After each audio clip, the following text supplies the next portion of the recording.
آج کی اس کلاس میں ہم مطالعہ کریں گے بچوں ہماری درسی کتاب جان پہچان کے سبق نمبر 4 کا، جس کا عنوان ہے قول کا پاس۔ قول یعنی وعدہ، زبان دے دینا، بات کر دینا، اور پاس یعنی اس کی پاسداری کرنا، اس کی حفاظت کرنا، وعدے کو پورا کرنا، اپنے کہی بات کے اوپر پورا اترنا۔ تو قول کا پاس اس سبق کا نام ہے اور سبق کو لکھا ہے منشی پریم چند نے۔ سبق قول کا پاس کو میں نے 3 حصوں میں تقسیم کیا ہے۔ پہلے حصے کے اندر ہم منشی پریم چند کے حوالے سے بات کریں گے، دوسرے حصے کے اندر ہم سبق قول کا پاس کا مطالعہ کریں گے، اور تیسرے حصے کے اندر ہم سبق قول کے پاس سے متعلق سوال و جواب کریں گے، سوالوں کی مشق کریں گے۔ تو ہم شروع کرتے ہیں سبق کا پہلا حصہ، منشی پریم چند۔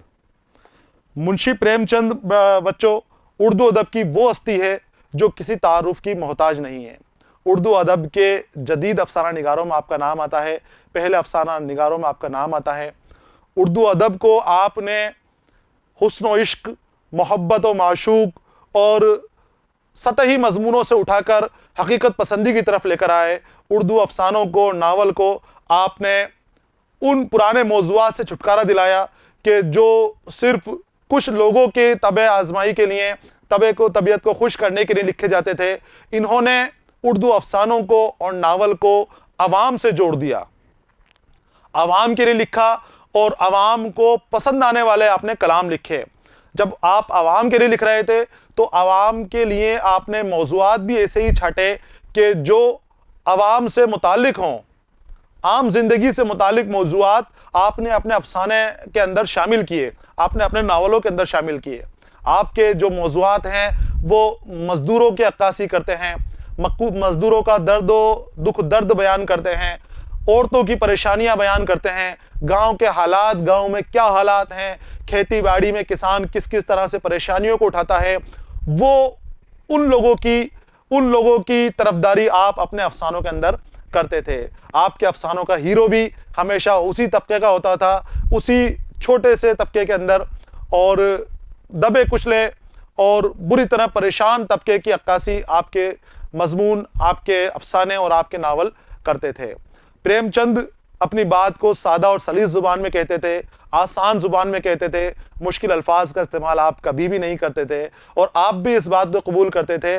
وہ کہتے تھے کہ میں بات کو بغیر توڑ مروڑ کے، جوڑ توڑ کے سیدھے سیدھے کہنے کا حامی ہوں، اور وہ اسی طرح اپنے افسانوں کے اندر آسان زبان کے اندر اپنی بات کہتے تھے۔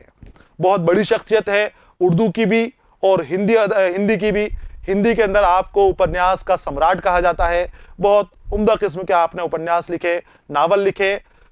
جو ناول آپ کے اردو کے اندر ہیں اس کا ہندی میں بھی ترجمہ کیا، اور دونوں زبانوں کے اندر ان کو قدرت حاصل تھی۔ آج ہم اسی پریم چند کے بارے میں بات کریں گے اور انہی کی کلام کی خصوصیات کا مطالعہ کریں گے، اور ساتھ ہی ان کی زندگی کے حوالے سے بھی ہم کچھ بات کریں گے، مختصر معلومات حاصل کریں گے۔ تو ہم شروع کرتے ہیں منشی پریم چند کے حوالے سے۔ اس سبق کے پہلے حصے کا نام بھی منشی پریم چند ہی ہے۔ آپ کی بنارس کے اندر پیدا ہوئے تھے آپ۔ بنارس کا چھوٹا سا گاؤں ہے لمحی کے اندر آپ پیدا ہوئے تھے، اور سن 1880 کے اندر آپ کی پیدائش ہوئی تھی۔ پریم چند کی پیدائش بنارس کے گاؤں لمحی میں ہوئی تھی۔ بنارس کا چھوٹا سا گاؤں لمحی یاد رکھنا ہے آپ کو، اور ساتھ ہی آپ کو پیدائش کا سن اور انتقال کا سن آپ کا رکھنا ہے۔ 1880 میں آپ پیدا ہوئے تھے اور 1936 میں آپ کا انتقال ہوا تھا۔ ان کا اصل نام دھنپت رائے تھا۔ ان کی ابتدائی تعلیم گاؤں کی مدد سے ہوئی۔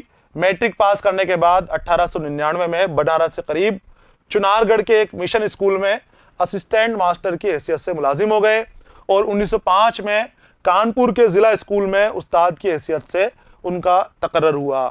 ضلع اسکول کے اندر آپ استاد مقرر ہو گئے، وہاں پر آپ ملازمت حاصل کر لی۔ پریم چند کو لکھنے کا شوق بچپن سے تھا۔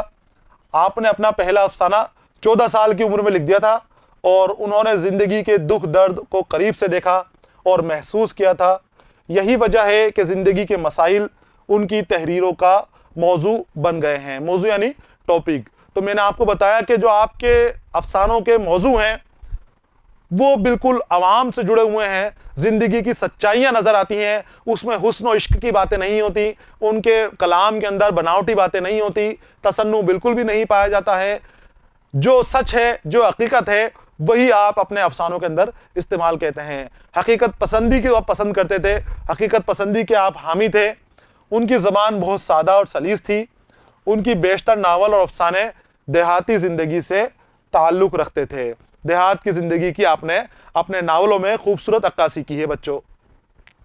پریم چند نے تقریباً 2 درجن ناول اور 300 سے زیادہ افسانے لکھے ہیں۔ ان کا شمار اردو کے اہم ترین ناول اور افسانہ نگاروں میں ہوتا ہے۔ کربلا، بیوہ، میدان عمل، بازار حسن اور گودان ان کے مشہور ناول ہیں۔ یہ ان کے مشہور ناولوں کے نام ہیں کہ جنہوں نے مقبولیت بھی حاصل کی اور عوام کے اندر بہت مشہور بھی ہوئے۔ تو بچوں یہ تھی منشی پریم چند کے حوالے سے مختصر سی معلومات۔ ان کی سوانح حیات بھی مختصر لی ہم نے، اور ساتھ ہی کلام کی خصوصیات اور کچھ ناولوں کے نام بھی ہم نے یہاں پر کوٹ کیے ہیں۔ جو نصاب میں جتنا دے رکھا ہے اتنا ہم نے یہاں پر سمجھنے کی کوشش کی ہے۔ تو یہاں پر یہ حصہ مکمل ہو گیا ہے۔ اگلے حصے کے اندر ہم سبق قول کا پاس کا مطالعہ کریں گے، اور قول کے پاس کے اندر منشی پریم چند کیا پیغام دیتے ہیں، کیا ہمیں سیکھ دینے کی کوشش کر رہے ہیں، وہ ہم اس چیز کے اندر جاننے کی، اس کہانی کے اندر جاننے کی کوشش کریں گے۔ تو اسی کے ساتھ یہاں پر یہ سبق مکمل ہو گیا ہے، پہلا حصہ مکمل ہو گیا ہے۔ اگلے حصے کے آنے تک آپ انتظار کیجئے، پڑھتے رہیے، خوش رہیے، الوداع۔